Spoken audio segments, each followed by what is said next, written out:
Then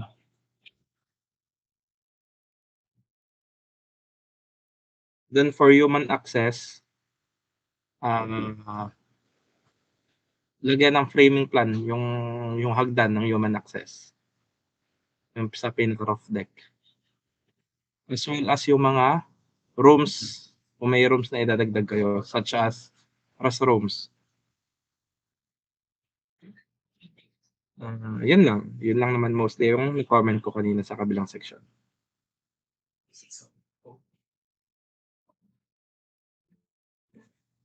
Sige, Miss Carmela. Sir, may tanong po yung group namin.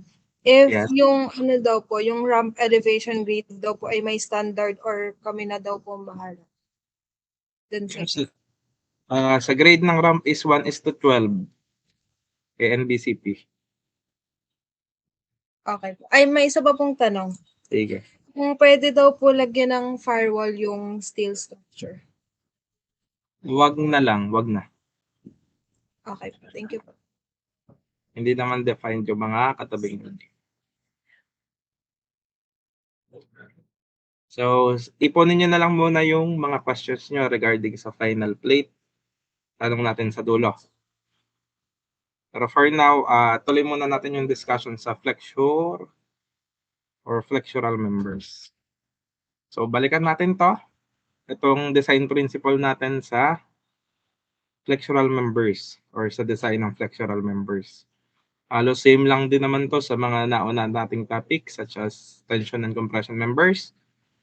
Dito, meron tayong tinatawag na allowable moment capacity.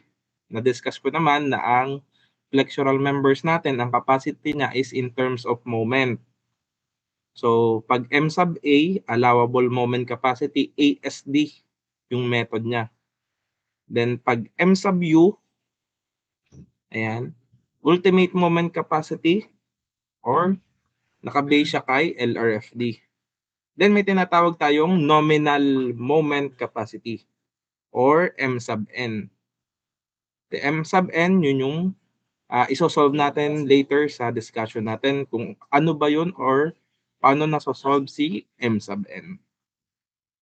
Then likewise, sa mga previous topics natin, for ASD, meron tayong reduction, factor of safety rather.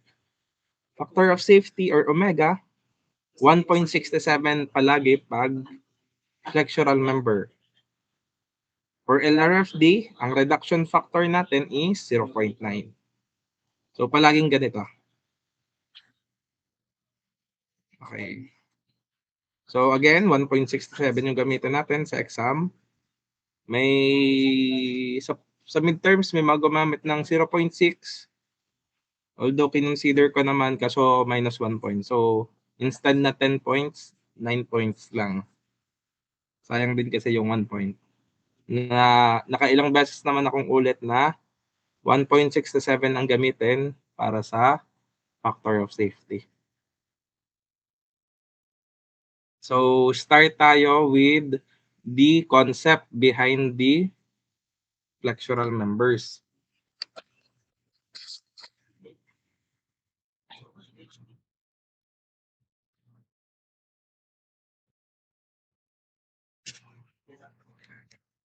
So, sa tension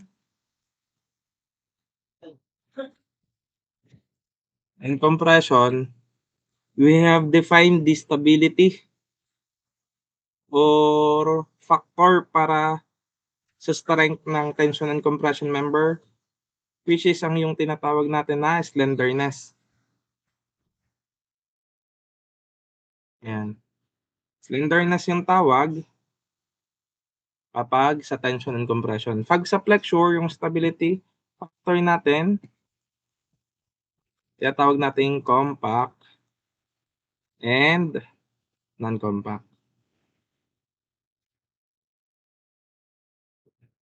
Then si compact and non-compact, i-define natin by the flanges or flange and webs nung I-shape member natin.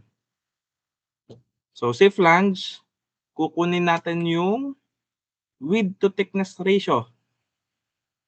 Ito yung unang sinosolve natin. Width to thickness ratio, tingin tayo kay number 1, flexure in flange of rolled I-shaped section and channels. And B over T. Ito yung inang solve natin. Then, i-compare natin siya kay limiting factor which is the 0.38 square root of E over Fy.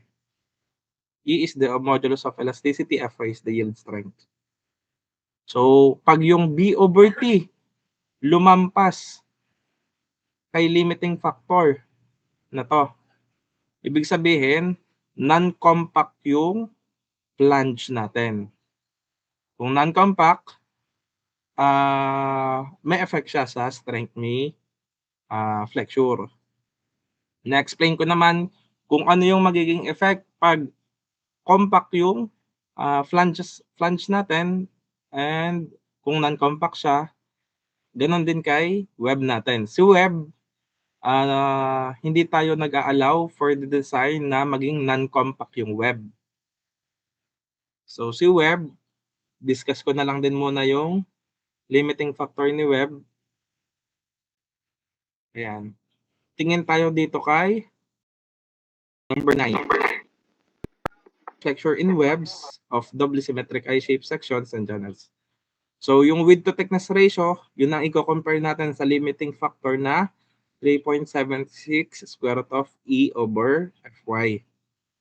Pag itong width to thickness ratio, mas malaki kay 3.76 square root of E over Fy, ibig sabihin non-compact yung webs natin.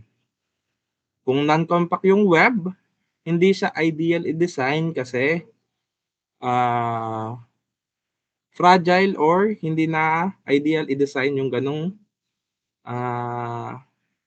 section ng members kasi mas mahina na siya. Tandaan nyo yung drawing ko na ganito. Hindi ko talaga.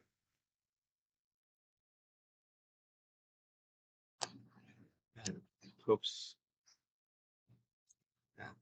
Pag non-compact yung flange, ganyan. Pag yung sa web,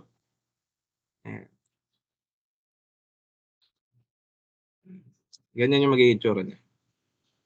So, hindi ideal i-design ang non-compact web na I-shape member. So, doon lang tayo sa dalawang options. Dalawang case ang i-design natin.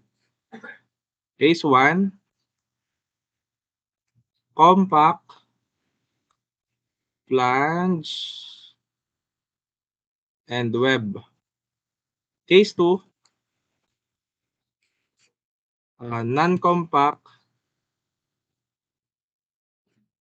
flange but compact web. Non-compact flange but compact web. Yun yung case 2. So, dalawang mode of case lang yung design natin. So, kung hindi papasok dito sa dalawang criteria na to, yung pagde-design natin, ibig sabihin, we should consider changing our cross-sectional member. So, hahanap tayo na compact dapat yung web. So, okay na tayo between compact and non-compact. So, unahin natin i-discuss is yung double symmetric na compact. Ibig sabihin, compact yung flange and compact yung web. So, ganito yung process pag isosolve yung compact flange and compact web. First, we will consider the strength. Ito yung unang strength.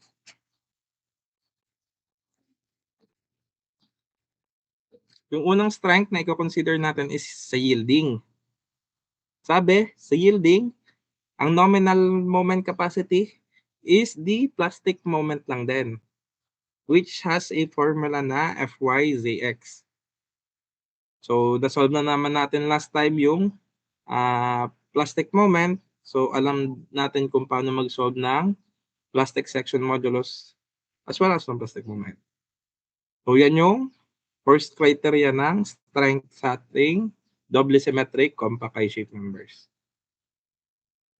Yung pangalawa is the lateral torsional buckling. Dalawa yung magiging criteria or masosolve nating strength pag doble symmetric compact. So, after masolve si strength 1 or si strength 2, si yielding and lateral torsional buckling, kung sino yung mas mababa, yun yung pipiliin nating nominal moment strength ng flexure member natin. So, paano masosolve, sir, si lateral torsional buckling? So, kailangan muna nating masolve si unbraced length, si L sub P, and L sub R. So, meron tayong tatlong condition dito. Yung unang condition, pag yung unbraced length natin mas mababa sa LP, yung lateral torsional buckling daw is hindi mag-apply. Ibig sabihin, matik si yielding yung strength na mag-govern. Kapag naman, yung unbraced length natin greater than LP but less than LR, ito naman yung formula natin. Oops.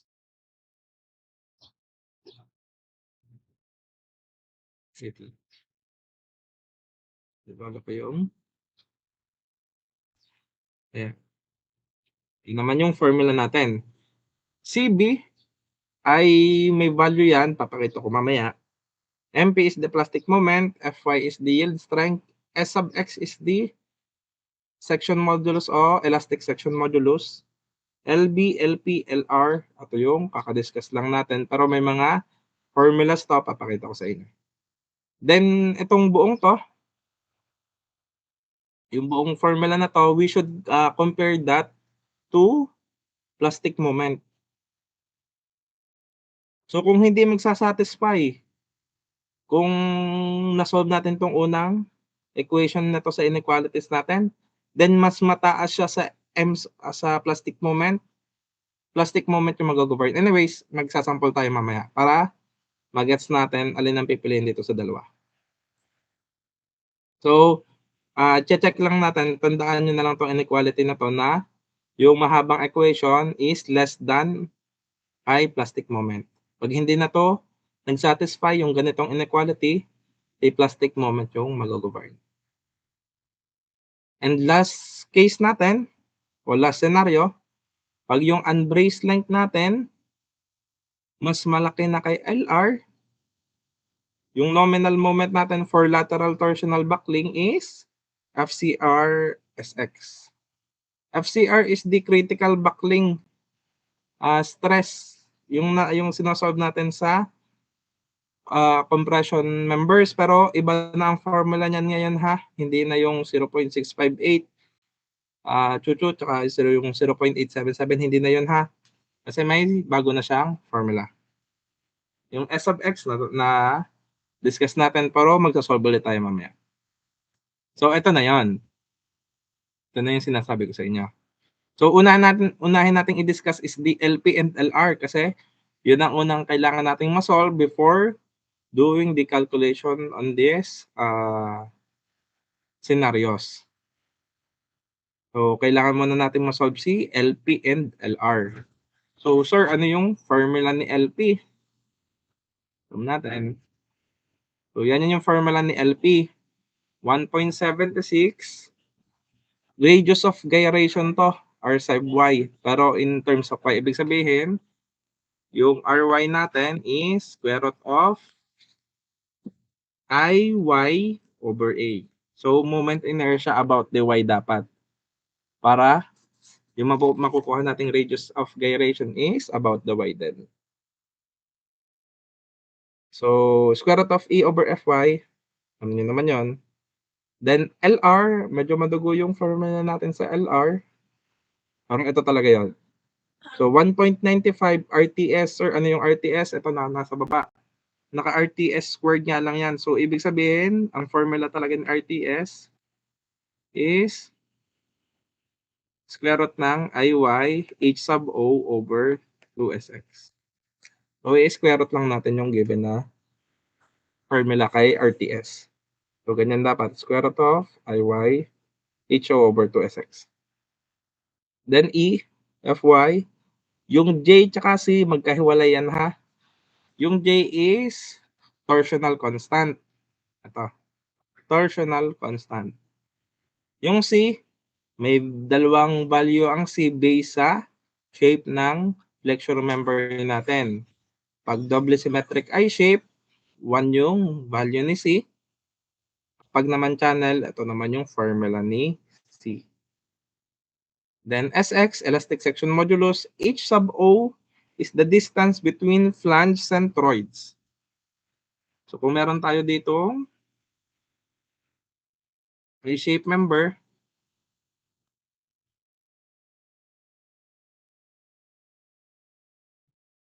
yung centroid daw ng flange ang kailangan natin. Centroid dito, centroid dito. Yan. So ito yung H sub O. Distance between flange centroids. Gitna-gitna ng mga flanges natin. So, ang kasunod sa formula, 1 square root of 1 plus square root of 1 plus 6.76 0.7 Fy over E, tapos times to. Yan, times yan. Times elastic section modulus H sub O over torsional constant J times C. Then quantity squared. So yes, kailangan soluhin. Then kailangan isolve. So okay na tayo kay LP and LR. Alam na natin yung formula.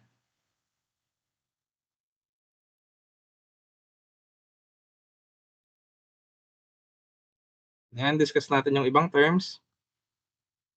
Ayan. For J, yung torsional constant natin, for doubly symmetric wide flange to ha. Ayan, kasi meron diyang pang channel. Yan na, ito yung pang channel, ito yung pang wide flange o I-shape members. So yung torsional constant ay, ito may formula siya.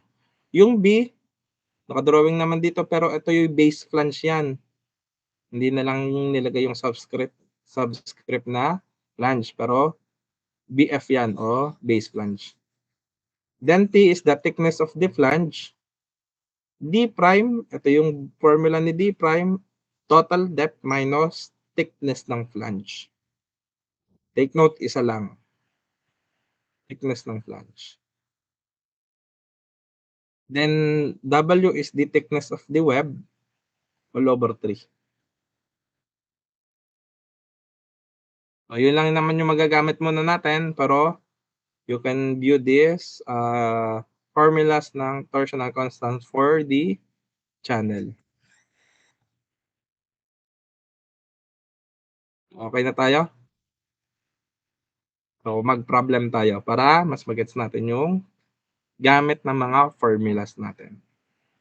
So, meron daw tayong wide flange na 16/31, A992 steel given by an Fy na 345 MPa. So, may span tayo na 9 meters. Ito na ba yung si LB natin or the unbraced length? Basahin muna natin ng buo yung problem. It supports a reinforced concrete slab that provides continuous lateral support of the compression flange. So, ibig sabihin, yung LB natin is 0. Pag ganyan. Wala tayong unbraced length kasi may lateral support nga yung wide flange natin. Then, given tayo ng superimposed dead load na 7 kN, take note ha, pag superimpose, ang nakalagay, ang adan pa natin yan ng self-weight. Gets yun? Pag ang nakalagay, superimposed dead load, aadan pa ng self-weight. Pero kung ang nakalagay sa problem, magagamit nyo to lagi, as in, kung ang nakalagay sa problem, the uniform dead load is 7 kN. You can assume na kasama na sa 7 kN ang self-weight. Pero since ang nakalagay superimposed uniform dead load, mag-a-add pa tayo dyan ng self-weight. The service uniform live load naman is 8 kN. Does this beam have adequate moment strength based on NSCP? So yung tanong lang dito is yung M sub A ba or yung allowable moment is greater than M sub N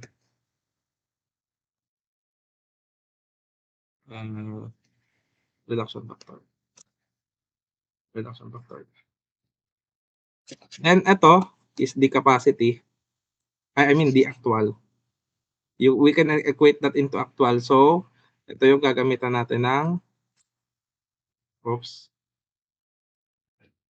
wait lang. D plus L pag ASD. Ito yung gagamitan natin ng 1.2 dead load plus 1.6 live load. Pag LRFD. So, i-compare natin yan. Dapat yung capacity is greater than the actual. So, ito yung mga actual natin. So, i-solve natin. Ang una nating isosolve is the yielding. Joke. Before we solve the yielding, kailangan masolve pala muna natin kung compact or non-compact yung web and flange natin. So, dito tayo titingin sa table natin. For flange, ang limiting factor natin is 0.38 square root of E over Fy. Then, kailangan natin siya i-compare kay B over T. For flange yan. For web, ito. So, i-solve natin. Checking for compactness, i-solve muna natin for the flange. So, 0.38 square root of E over Fy. Ang E natin, always naman pag still 200,000 MPa, given yung Fy na 345, may masosolve tayong limiting factor for compactness na 9.15. Then, isolve natin yung B over T. So, sir, ano yung B over T? Yung B, check natin dito sa figure. Ito. Ayan, no? Yung B, defined siya as kalahati lang ng flange. Yan, no? Hanggang gitna lang ng web nakatapat. Tapos hanggang dulo. Ibig sabihin niyan, yung B dito is kalahati lang ng flange. So, kung ang base flange natin, balik tayo sa given. Given tayo ng mga properties.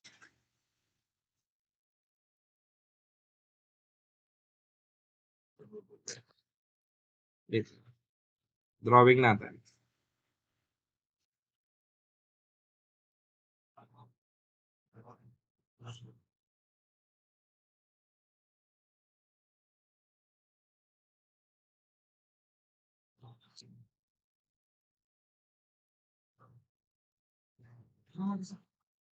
So, ang total depth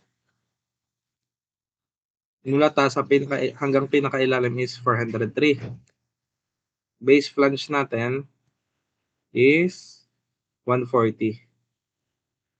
So, dun sa B over T, hindi 1/4 ang gagamitin natin na, kundi kalahati lang. Hanggang kalahati lang, ibig sabihin 140 over 2 or 70. Yung T is the thickness ng flange natin. Given na naman tayo ng thickness ng flange na 11. So, yung B natin, 140 over 2, kalahati ng base flange. T is the thickness of the flange. May masosolve tayong with the thickness ratio na 6.36. And since 6.36 is less than the limiting factor for compactness, flange is considered as compact. Kasi mas mababa sa limiting factor. Para naman sa web, 3.76 square root of E over Fy E is 200,000 MPa, Fy is given na 345, 90.53. Ang limiting factor for compactness. Then, H over T sub W. Yung T sub W, alam naman natin, thickness ng web, pero ano yung H? Tingin tayo dito sa figure. Base kay NSCP, yung H na defined sa width to thickness ratio is the height lang mismo ng web. So, hanggang ilalim lang nung top na flange and ibabaw ng bottom na flange. Kumbagay, parang pinaka-height lang dapat ng web. So, kung 403, yung total depth natin, bawasan lang natin ng thickness ng flange. 11, ang mga thickness ng flange natin. So, ito, hanggang dito ay 403 minus dalawang bawas na thickness ng flange or dalawang 11 babawasan natin. So, yun yung H natin. Yung H natin, total depth na 403, bawasan ko ng dalawang thickness ng flange para pinaka-height lang talaga to ng web. Then, thickness ng web, given na 7 mm, masasolve natin is 54.43. And since mas mababa ang 54.43 sa 90.53, hindi tayo nag-exceed sa limiting factor, yung web natin is compact. Therefore, we should use the process ng doubly symmetric compact I-shape members.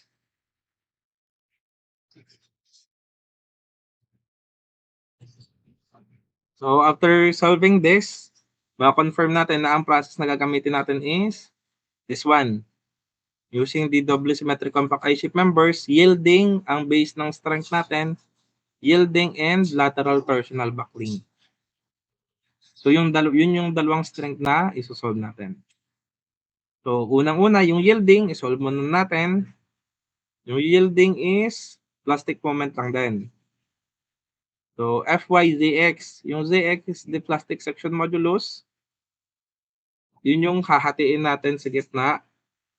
Paghihiwalayan natin ang compression side and detention side. So, hahatiin natin to sa gitna. Since symmetrical naman to, yung taas is the compression, baba is detention. Then, una nating isolve is ito. So, yung web sa nasa taas and web na nasa baba. Symmetrical yan, kaya naka times 2 agad. Symmetrical.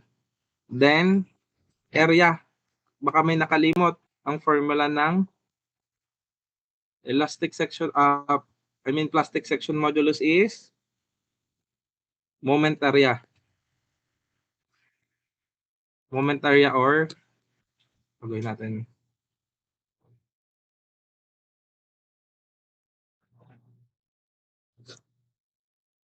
Moment area or area y bar.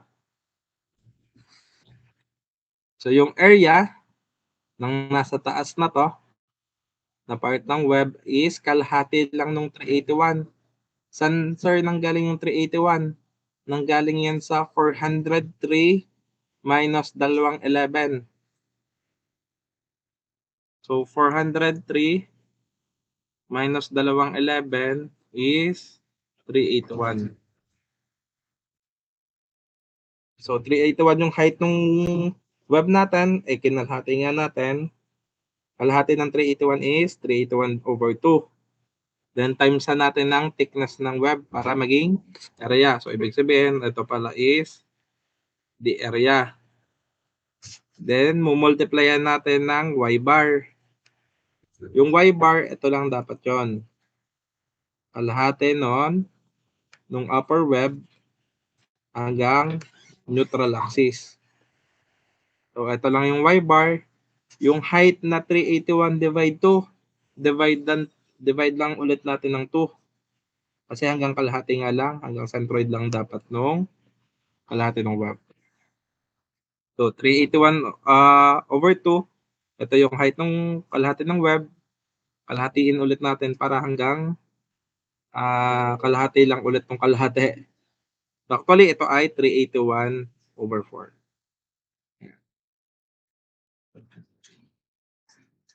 Then, next natin is the flange. So, yung flange natin, ito yon. Given tayo ng area ng flange kasi given naman ang base flange na 140 and thickness ng flange na 11. So, ito yung area. Then, ito yung y-bar. So, paano masosolve si y-bar? Dapat hanggang kalahati lang nung flange. Yung sentro yun ng flange hanggang neutral axis. So, ito dapat yung y-bar niyan. So, paano yan masosolve? Yung 403, total depth, di ba yung 403? Kalhatiin ko. Pinakataas ng flange hanggang neutral axis, 403/2. Yan. Kaso hanggang gitna ng flange lang yung kailangan ko. So, bawasan ko yung kalahati lang ng thickness ng flange na 11/2. So, yung matitira is mula gitna ng flange hanggang neutral axis. So, masosolve natin yung plastic section modulus na 857.721 times 10 cube unit mm cube. Yan, masosolve natin is the plastic moment, which is the nominal moment capacity for yielding. So, given naman tayo ng Fy, masosolve natin is 295.91 kilonewton meter. For yielding pa lang yan, ang next nating isosolve is the lateral torsional buckling. But since sabi sa problem, there is a continuous lateral support. So, ibig sabihin, naka-brace yung buong span ng wide flange natin. Ibig sabihin, wala siyang unbraced length, thus, 0 yung value ng L sub B natin. And obviously, yung L sub B, sure, mas lower sa LP, which means hindi a-apply yung lateral torsional buckling. Kung hindi mag-a-apply yung lateral torsional buckling, automatic, ang mag-govern is the nominal moment capacity based kay yielding. So, yan na yung sagot natin for M sub N. Then, a-applyan lang natin ng design principle. So, given tayo ng nominal moment capacity, design principle for ESD, 295.91/1.67. Ayan. Close siya sa 177.55. Ang tanong kasi sa atin, kailangan nating i-compare ang actual and capacity. Ito na yung capacity natin. Oops.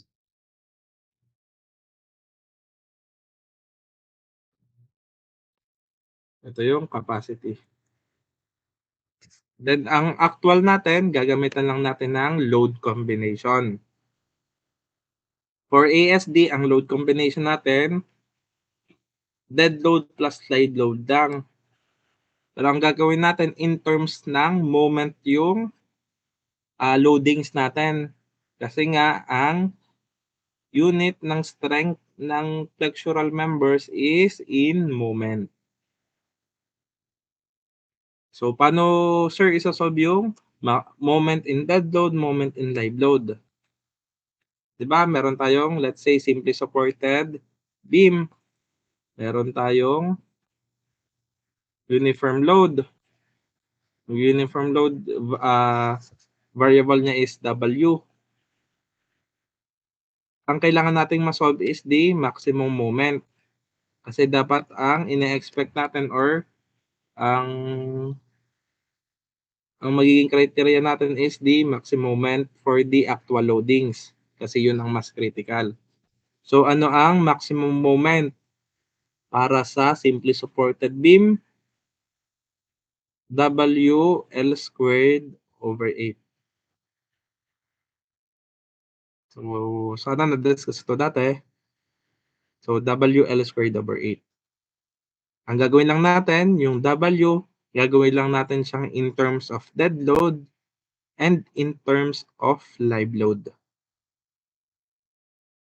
So, unahin natin yung moment dead load natin, W sub D W sub D L squared over 8. So, yung W sub D natin, ang gagawin natin, given tayo ng superimposed dead load na 7 kN meter.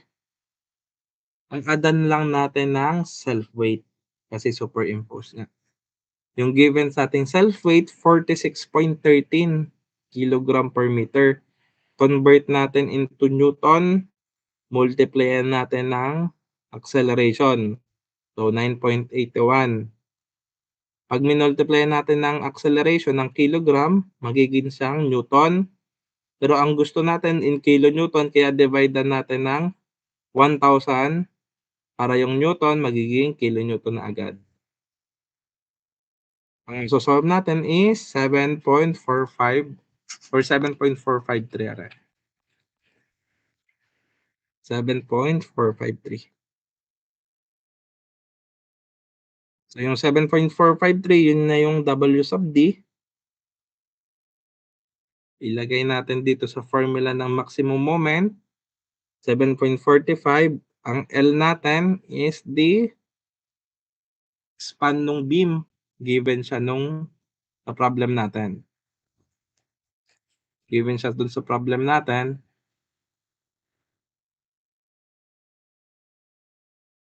Then, over 8. For live load naman, iisa naman ang given, live load, 8 kN meter. Then, ang masosolve natin is, ito pala, baka malito kayo. Live load to ha. 8 kN, then 8 kN times L squared or 9 squared over 8. Masosolve natin yung actual na moment, which is 156.33. So yung actual, 156 lang. Compare natin kay capacity na 177. Sabihin, safe yung design ng member natin or adequate or satisfactory.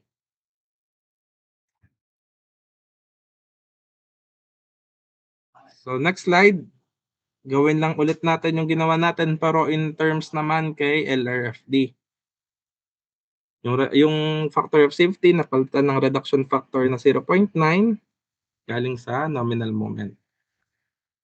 So 266 yung capacity natin. Then solve lang natin yung actual. Yung actual, may factor lang tayo na 1.2 dead load plus 1.6 live load. But in terms of moment. Pero same lang din naman yan kung paano natin na-solve kanina yung W sub D na dead load and given na WL na live load. So 1.2 maximum moment in dead load plus 1.6 maximum moment in live load. So ang actual natin is 220. Yung actual moment, 220 lang. Compare mo kay capacity na 266. Kaya niya, mas malaki si capacity. Ibig sabihin, safe yung design ng member natin or satisfactory or adequate. So, yun na. Yun na yung design natin for flexural member. Naging analysis nga lang kasi given tayo ng actual loadings. So may question ba regarding this problem?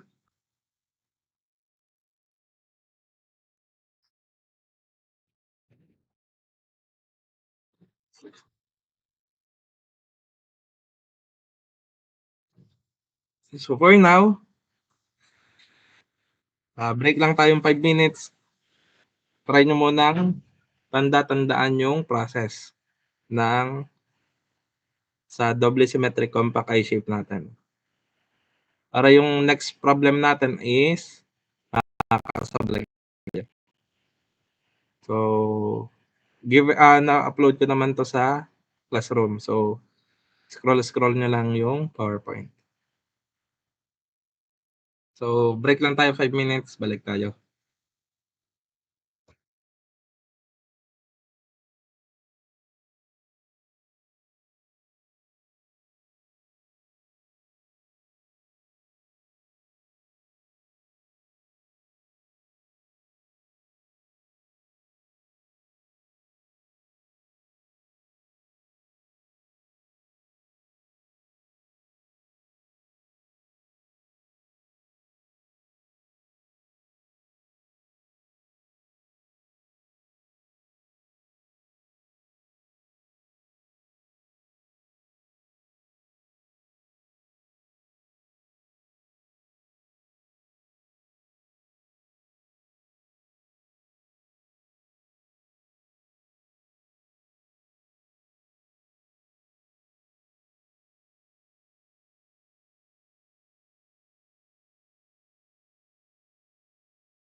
So, okay, continue tayo.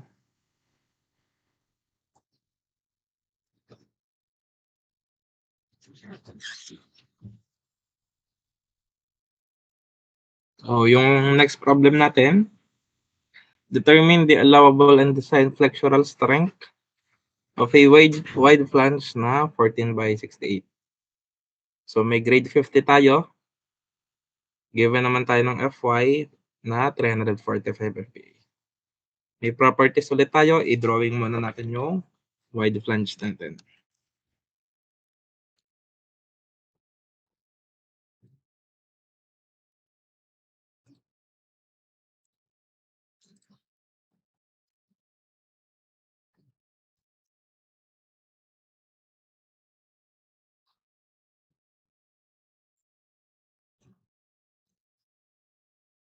May wide flange tayo.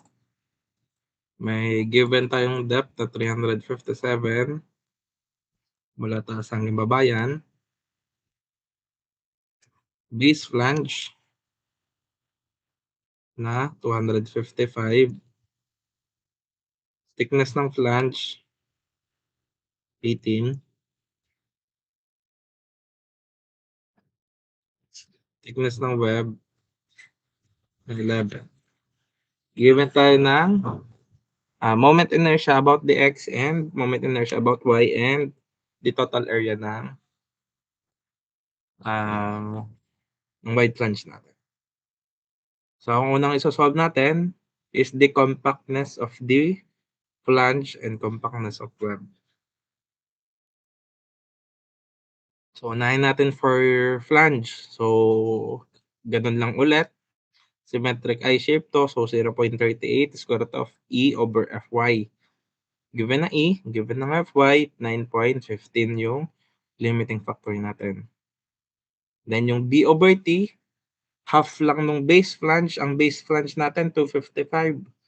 Kalahati lang yung kailangan natin, kaya 255 divide 2. Then, ang thickness ng flange natin is 18.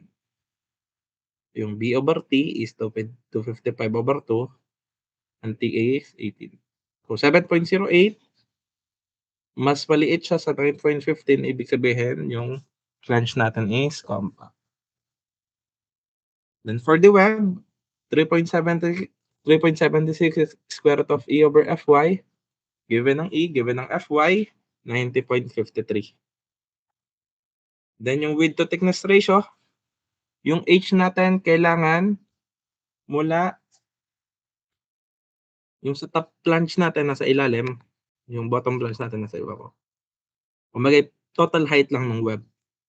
So, 357, ang total depth, bawasan ko ng 218.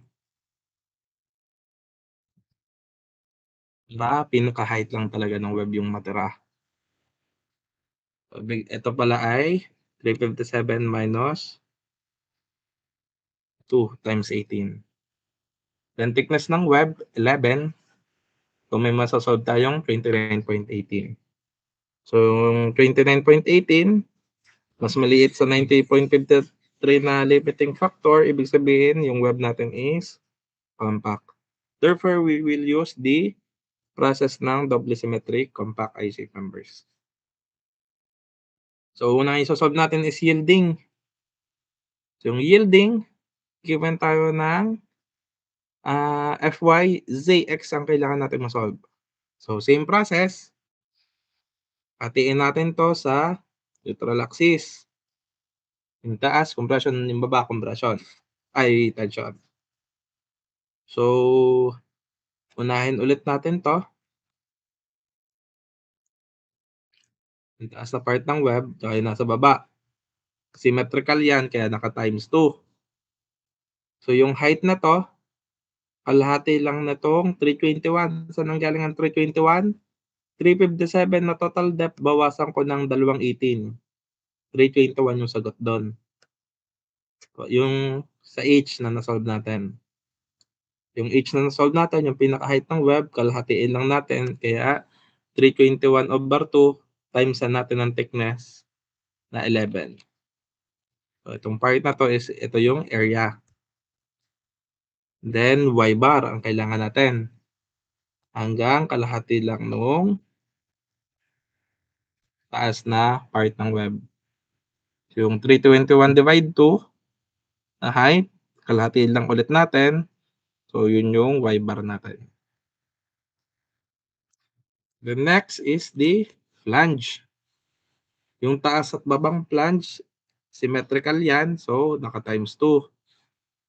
Then, area nung flange, 255 by 18. Area nung flange. Then, web naman. I mean, yung y bar naman. So, yung y bar natin, from total depth na 357, kalahatiin ko lang para pinakataas hanggang neutral axis. Hanggang pinakataas to. Neutral axis hanggang pinakataas. Ang kailangan ko hanggang gitna lang nung flange. Kaya, bawasan ko nung kalahati ng thickness ng flange. Bawasan ko ng 18/2. Yun na yung y bar ko para sa flange. May masosolve tayong plastic section modulus na 1,839.37 times 10 raised to 3. Masosolve natin yung nominal moment capacity for yielding na 634.58.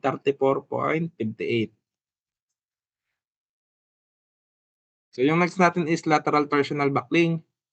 Pero take note lang natin, tatlong different types of unbraced length yung binigay sa atin. Yung una, continuous lateral support, ibig sabihin 0 yung unbraced length. Then yung letter B, ang unbraced length natin is 6. Letter C is 9 meter, no?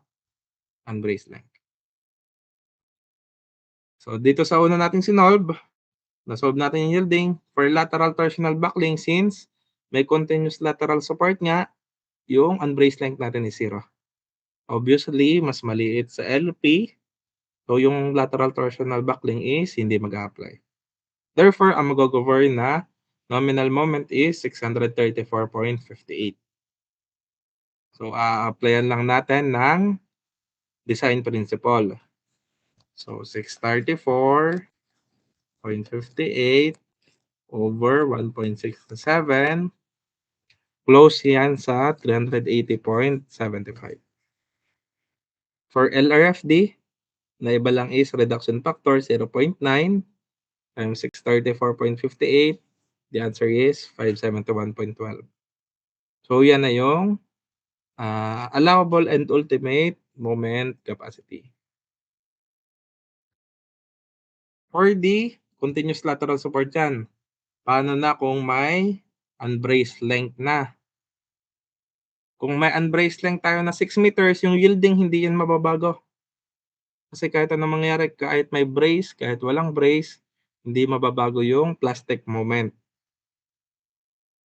Ang mababago lang is the lateral torsional buckling. So may unbraced length tayo na 6,000 mm. So solve natin is si LP and LR. Unahin ko lang munang isolve ay si LP na may formula na 1.76 radius of K ration about dy times square root of E over Fy. So ito yung Ry na square root of Iy over area. So 1.76 times the square root of 50.36 times 10 raised to 6. Saan siya nanggaling? Given siya. Ito. Given yung Ix and Iy natin. Pero Iy yung kailangan natin. So 50.36 times 10 raised to 6. Given din tayo ng area na 12,903.2. Then times square root of E over Fy, may masosolve tayong LP na 2,647.36 mm. Which is, mas malaki sa kanya si LB. So, unsure pa tayo kung mas malaki siya kay LR or mas maliit. So, isolve natin si LR.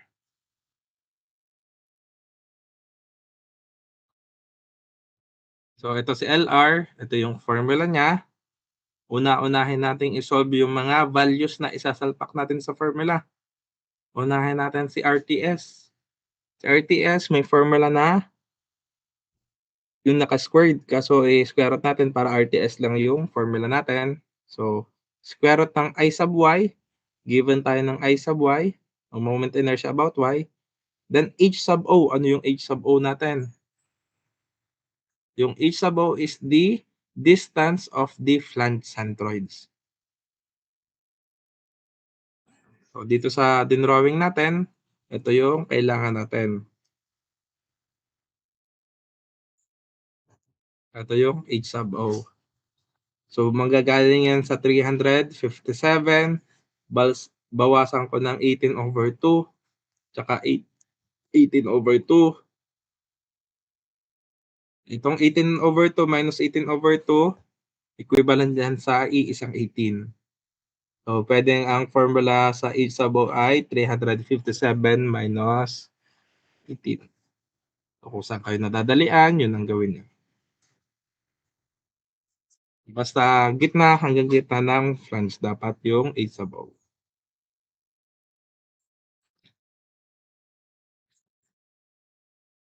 So, yung h sub o natin, ang ginawa dito, 357, bawasan lang ng isang 18. Times 2 times ano yung SX. Yung elastic section modulus ay may formula na I over C. But take note, S sub X to. Elastic section modulus about the X, yung moment inertia natin is about the X dapat. So, moment inertia about X, 300.93 times 10 raised to 6. Yung C natin is kalahati ng total depth. Sin symmetrical yan. So, kalahati ng total depth, 357 divide 2. Pag masosolve natin na RTS is 71.16. Then next sosolve natin is CC. CC, dalawa ang value niya. Para kay double symmetric I shape and para kay channel. Yung given sa problem natin is wide flange or I shape. So 1 ang gagamitin natin sa C. Si torsional constant, ito yung formula niya. Yung B natin, dito, yung 2 times B. Yung B dyan is the base flange. So, base flange natin, 255. Then, thickness ng flange, 18. Naka-cube to. So, ito ay 2 times base flange times thickness ng flange cube plus D prime. Ano yung D prime? Ang D prime natin is total depth minus thickness ng flange. So, 357 minus 18. So, 357 minus 18, yun yung D prime. Then, thickness ng web na 11 mm. Naka-cube, all over 3. May torsional constant tayo na 1,141,843. So, kompleto na dyan tayo ng mga values. Ilalagay lang natin dito sa formula.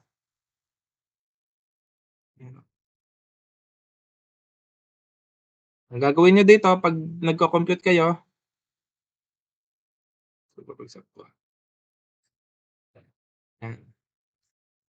para kumasya to sa calcio, ang gagawin nyo dyan, unahin yung isolve to.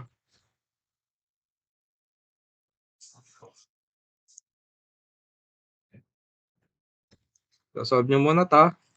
Itong part na to. So, solve nyo yan. Shift store nyo. Yan. Shift store. A. O kahit anong letter. Then, after nyo masolve, i-shift store nyo din to hanggang dito. Yan. Isalpak nyo si A. Si A na yung value dito. Sa loob ng square root. I mean, sa 1 plus. Depende sa ginawa nyo pa. So, basta i-solve nyo to, hiwalay ulit. Shift store nyo ulit. Sa ibang letter naman. Tapos after nyo yung masolve, tsaka nyo isalpak sa buong calculator. Ayan. Then naka-shift store. So, ganun yung process kasi kung hindi talaga yan, kakasya sa calculator nyo. So, may masosolve tayong LR. Diyan pag ginawa niyo 'to sa calcu, 8,690.66. Then iko-compare lang natin si LB, si LP, and si LR.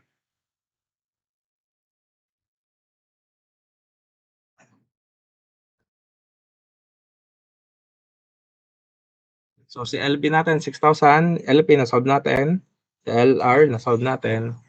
And since mas malaki si LB kay LP, pero mas maliit kay LR, itong formula ang gagamitin natin.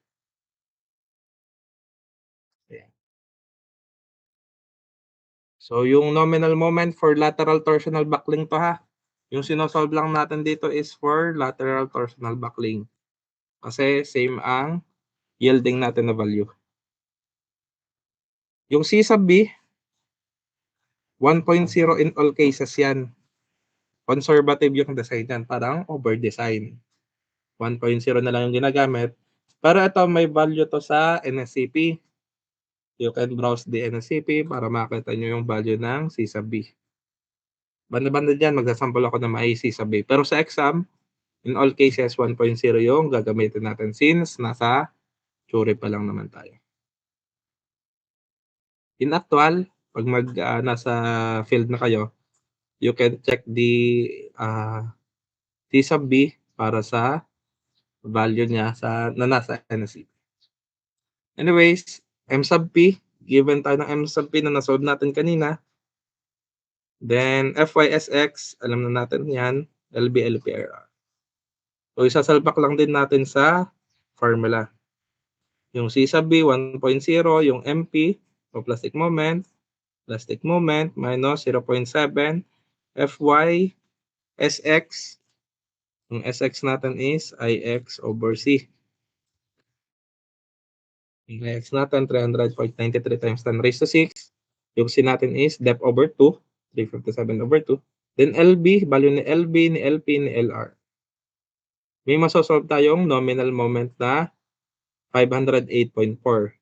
Then si 508.4, i-compare natin siya kay MP, plastic moment. And since magsasatisfy ito kasi ang plastic moment natin is 634.58, mas maliit si sinasolve natin. So, ito ang mag-govern.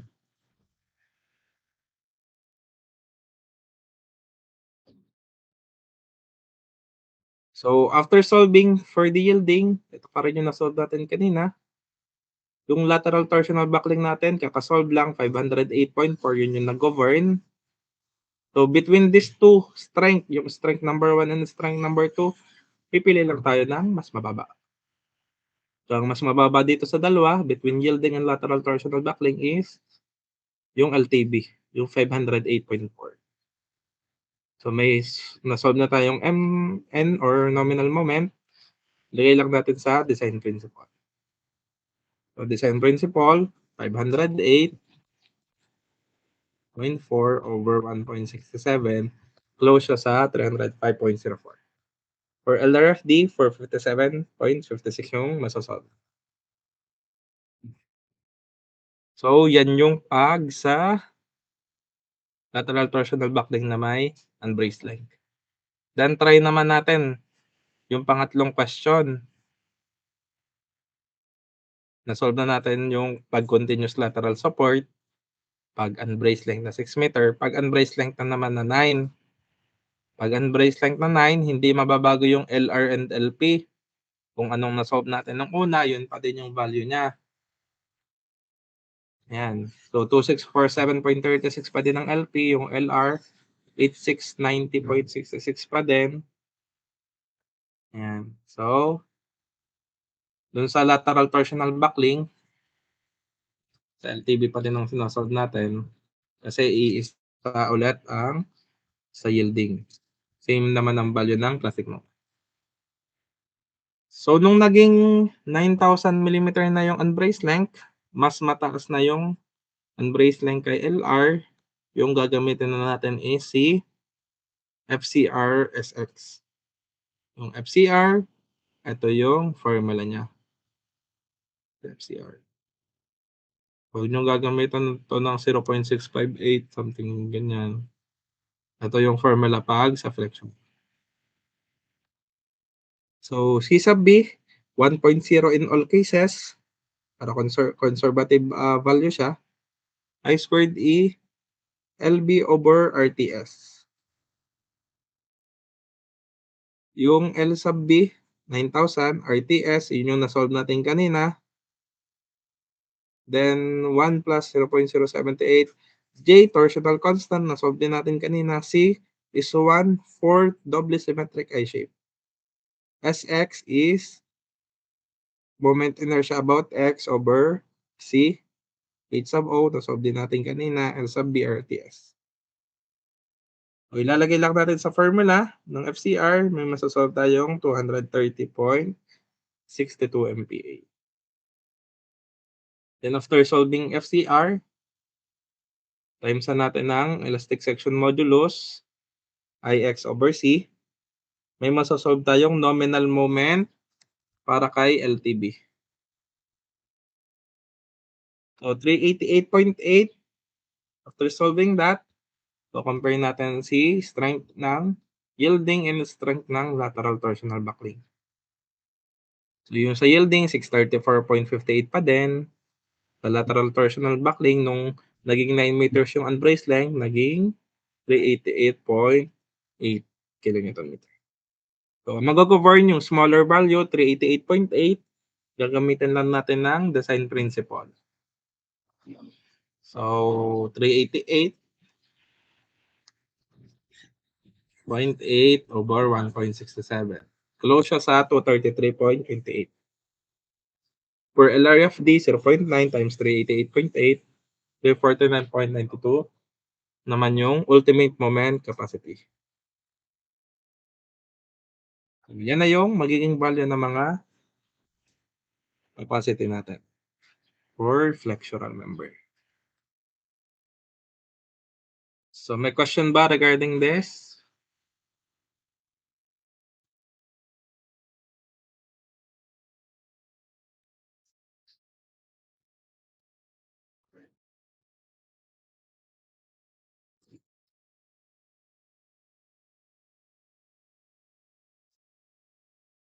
So, okay.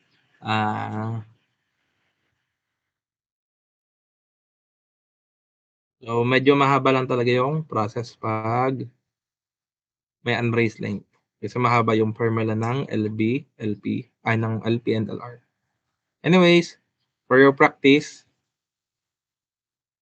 discuss natin about bigyan ko kayong 45 minutes siguro.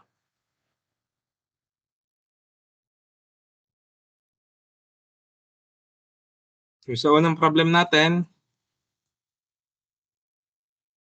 yung LB natin is 9 meter.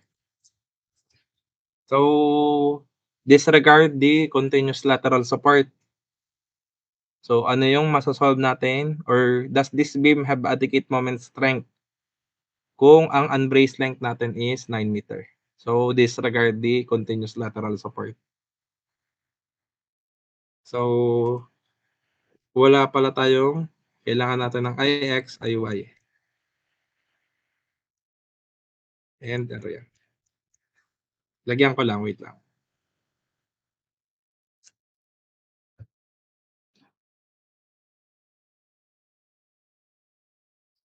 So, actually, ang gagawin nyo lang talaga dito is lateral torsional buckling. Kasi same pa din naman ang yielding niyan. Yung actual loading, same pa din naman, wala nang magbabago. Lateral torsional buckling lang talaga yung may something dyan.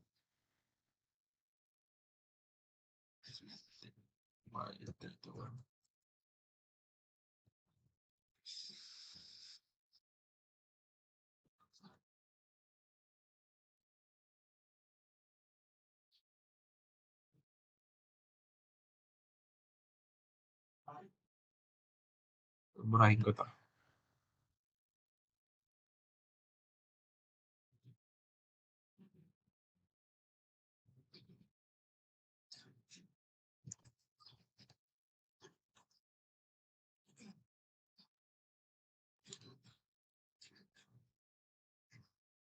Mamaya ko re-replyan yung mga nagtatanong ng score nila sa midterm sa after ng class.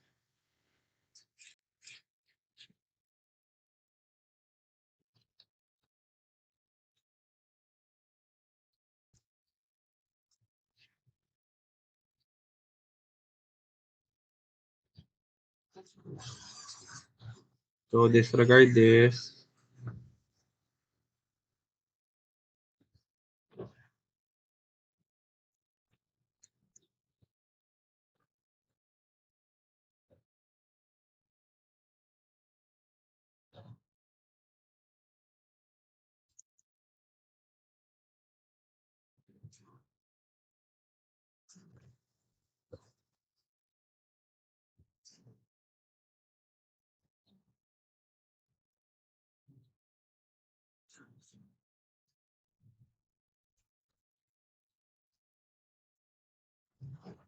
Six. 6,000.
Ayan. Masasolve nyo na yan. So, kindly solve the capacity. So, una nyo masasolve is si lateral torsional back lane. Then, compare kay yielding, kung alin ang mas mababa.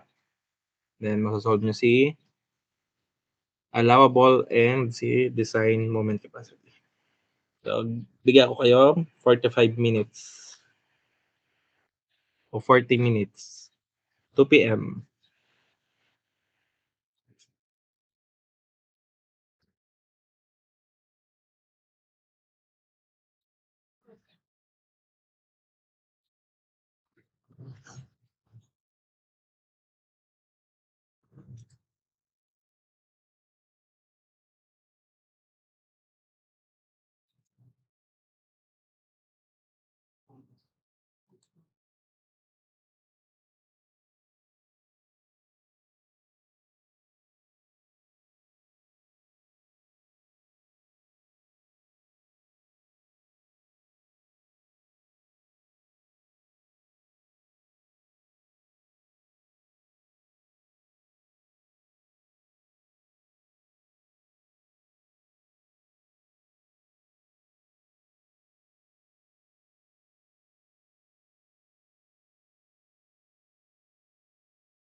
Okay. May nakapag-solve na ba?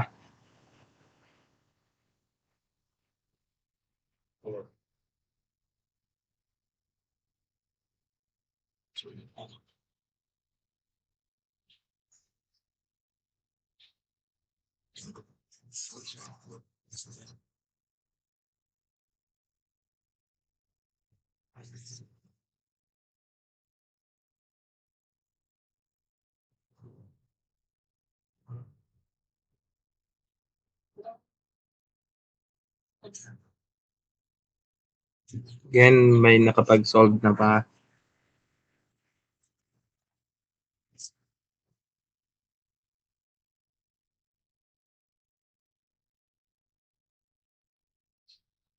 Sige, another 15 minutes. Tapos magtawag na lang ako. 2:15, magtawag na lang ako.